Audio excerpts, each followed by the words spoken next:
Manaqib Ibnu Athaillah pengarang kitab Al-Hikam.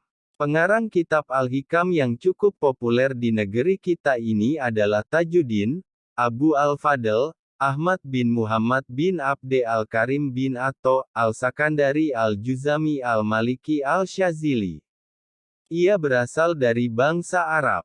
Nenek moyangnya berasal dari Juzam yaitu salah satu kabilah Kahlan yang berujung pada Bani Ya'rib bin Kohtan, bangsa Arab yang terkenal dengan Arab Al-Aribah. Kota Iskandariyah merupakan kota kelahiran sufi besar ini. Suatu tempat di mana keluarganya tinggal dan kakeknya mengajar. Kendatipun namanya hingga kini demikian harum, namun kapan Sufi Agung ini dilahirkan tidak ada catatan yang tegas. Dengan menelisik jalan hidupnya Dr. Taftazani bisa menengarai bahwa ia dilahirkan sekitar tahun 658 sampai 679 H.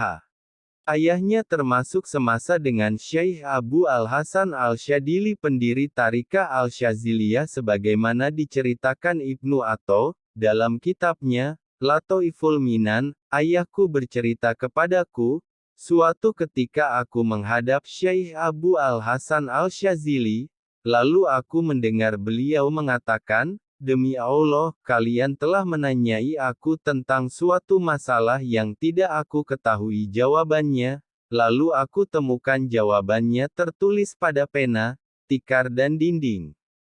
Keluarga Ibnu Atho adalah keluarga yang terdidik dalam lingkungan agama. Kakek dari jalur nasab ayahnya adalah seorang ulama fikih pada masanya. Tajuddin remaja sudah belajar pada ulama tingkat tinggi di Iskandariyah seperti Al-Faqih Nasiruddin Al-Mimbar Al-Juzami. Kota Iskandariyah pada masa Ibnu Atho memang salah satu kota ilmu di semenanjung Mesir, karena Iskandariyah banyak dihiasi oleh banyak ulama dalam bidang fikih, hadits, usul, dan ilmu-ilmu bahasa Arab, tentu saja juga memuat banyak tokoh-tokoh tasawuf dan para aulia, solihin. Oleh karena itu tidak mengherankan bila Ibnu Athaillah tumbuh sebagai seorang faqih, sebagaimana harapan dari kakeknya. Namun kefakihannya terus berlanjut sampai pada tingkatan tasawuf. Hal mana membuat kakeknya secara terang-terangan tidak menyukainya. Ibnu Atho menceritakan dalam kitabnya, Latoiful Minan, bahwa kakeknya adalah seorang yang tidak setuju dengan tasawuf, tapi mereka sabar akan serangan dari kakeknya.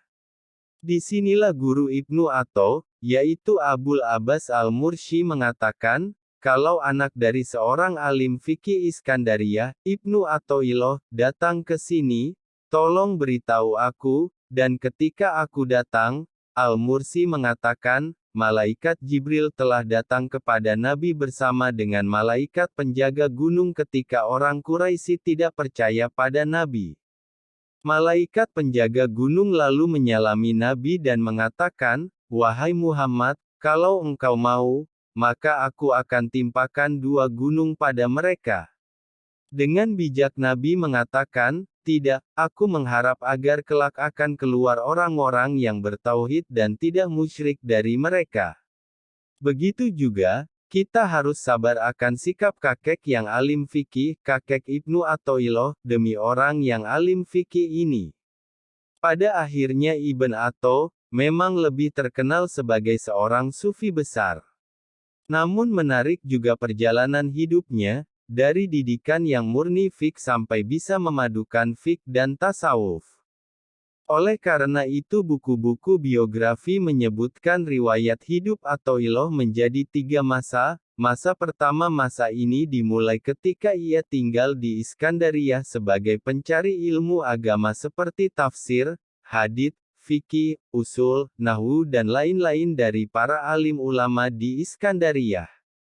Pada periode itu beliau terpengaruh pemikiran-pemikiran kakeknya yang mengingkari para ahli tasawuf karena kefanatikannya pada ilmu fikih. Dalam hal ini Ibnu Athaillah bercerita, dulu aku adalah termasuk orang yang mengingkari Abu Al-Abbas Al-Mursi, yaitu sebelum aku menjadi murid beliau.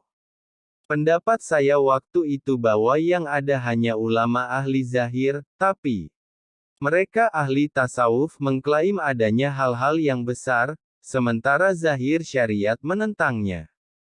Masa kedua masa ini merupakan masa paling penting dalam kehidupan sang guru pemburu kejernihan hati ini. Masa ini dimulai semenjak ia bertemu dengan gurunya, Abu al-Abbas al-Mursi, tahun 674 H, dan berakhir dengan kepindahannya ke Kairo. Dalam masa ini sirnalah keingkarannya ulama tasawuf. Ketika bertemu dengan al-Mursi, ia jatuh kagum dan simpati. Akhirnya ia mengambil tarikah langsung dari gurunya ini. Ada cerita menarik mengapa ia beranjak memilih dunia tasawuf ini. Suatu ketika Ibn Atho mengalami goncangan batin, jiwanya tertekan. Dia bertanya-tanya dalam hatinya, apakah semestinya aku membenci tasawuf? Apakah suatu yang benar kalau aku tidak menyukai Abul Abbas al-Mursi? Setelah lama aku merenung, mencerna akhirnya aku beranikan diriku untuk mendekatnya, melihat siapa al-Mursi sesungguhnya, apa yang ia ajarkan sejatinya. Kalau memang ia orang baik dan benar maka semuanya akan kelihatan. Kalau tidak demikian halnya biarlah ini menjadi jalan hidupku yang tidak bisa sejalan dengan tasawuf. Lalu aku datang ke majelisnya. Aku mendengar, menyimak ceramahnya dengan tekun tentang masalah-masalah syara, tentang kewajiban, keutamaan dan sebagainya. Di sini jelas semua bahwa ternyata al-Mursi yang kelak menjadi guru sejatiku ini mengambil ilmu langsung dari Tuhan. Dan segala puji bagi Allah, Dia telah menghilangkan rasa bimbang yang ada dalam hatiku. Maka demikianlah, ketika ia sudah mencicipi manisnya tasawuf hatinya semakin tertambat untuk masuk ke dalam dan lebih dalam lagi. Sampai-sampai ia punya dugaan tidak akan bisa menjadi seorang sufi sejati kecuali dengan masuk ke dunia itu secara total, menghabiskan seluruh waktunya untuk sang guru dan meninggalkan aktivitas lain. Namun demikian ia tidak berani memutuskan keinginannya itu kecuali setelah mendapatkan izin dari sang guru al-Mursi. Dalam hal ini Ibn Athoillah menceritakan, aku menghadap guruku al-Mursi, dan dalam hatiku ada keinginan untuk meninggalkan ilmu zahir. Belum sempat aku mengutarakan apa yang terbersit dalam hatiku ini tiba-tiba beliau mengatakan, di kota Kous aku mempunyai kawan namanya Ibnu Nashi. Dulu dia adalah pengajar di Kous dan sebagai wakil penguasa. Dia merasakan sedikit manisnya tarikah kita. Kemudian ia menghadapku dan berkata, Tuanku, apakah sebaiknya aku meninggalkan tugasku sekarang ini dan berkhidmat saja pada Tuan? Aku memandangnya sebentar kemudian aku katakan, tidak demikian itu tarikah kita. Tetaplah dengan kedudukan yang sudah ditentukan Allah padamu. Apa yang menjadi garis tanganmu akan sampai padamu juga. Setelah bercerita semacam itu yang sebetulnya adalah nasihat untuk diriku beliau berkata, beginilah keadaan orang-orang al-Siddiqiyin. Mereka sama sekali tidak keluar dari suatu kedudukan yang sudah ditentukan Allah sampai Dia sendiri yang mengeluarkan mereka. Mendengar uraian panjang lebar semacam itu aku tersadar dan tidak bisa mengucapkan sepatah kata pun. Dan alhamdulillah Allah telah menghapus angan kebimbangan yang ada dalam hatiku, sepertinya aku baru saja melepas pakaianku. Aku pun rela tenang dengan kedudukan yang diberikan oleh Allah. Masa ketiga masa ini dimulai semenjak kepindahan Ibn Atho, dari Iskandaria ke Kairo. Dan berakhir dengan kepindahannya ke Haribaan yang Maha Asih pada.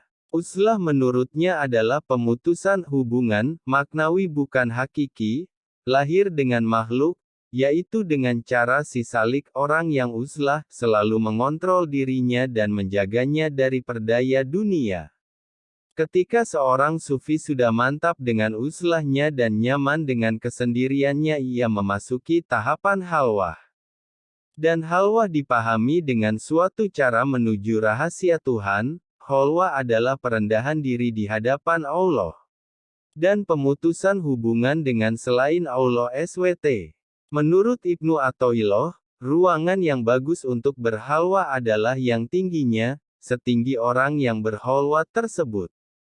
Panjangnya sepanjang ia sujud. Luasnya seluas tempat duduknya. Ruangan itu tidak ada lubang untuk masuknya cahaya matahari, jauh dari keramaian, pintunya rapat, dan tidak ada dalam rumah yang banyak penghuninya. Ibnu Athaillah sepeninggal gurunya Abu al-Abbas al-Mursi tahun 686 H, menjadi penggantinya dalam mengembangkan Tharikah Syaziliyah. Tugas ini ia emban di samping tugas mengajar di kota Iskandariyah. Maka ketika pindah ke Kairo, ia bertugas mengajar dan ceramah di Masjid Al-Azhar. Ibnu Hajar berkata, Ibnu Athaillah berceramah di Azhar dengan tema yang menenangkan hati dan memadukan perkataan-perkataan orang kebanyakan dengan riwayat-riwayat dari salafus soleh, juga berbagai macam ilmu. Maka tidak heran kalau pengikutnya berjubel dan beliau menjadi simbol kebaikan. Hal senada diucapkan oleh Ibnu Taghribaradi. Ibnu Athaillah adalah orang yang soleh, berbicara di atas kursi Azhar, dan dihadiri oleh hadirin yang banyak sekali. Ceramahnya sangat mengena dalam hati. Dia mempunyai pengetahuan yang dalam akan perkataan ahli hakikat dan orang-orang ahli tarikah. Termasuk tempat mengajar beliau adalah Madrasah Al-Mansuriyah di Hayy al-Sogoh. Beliau mempunyai banyak anak didik yang menjadi seorang ahli fikih dan tasawuf, seperti Imam Taqiyuddin al-Subki, ayah Tajuddin al-Subki, pengarang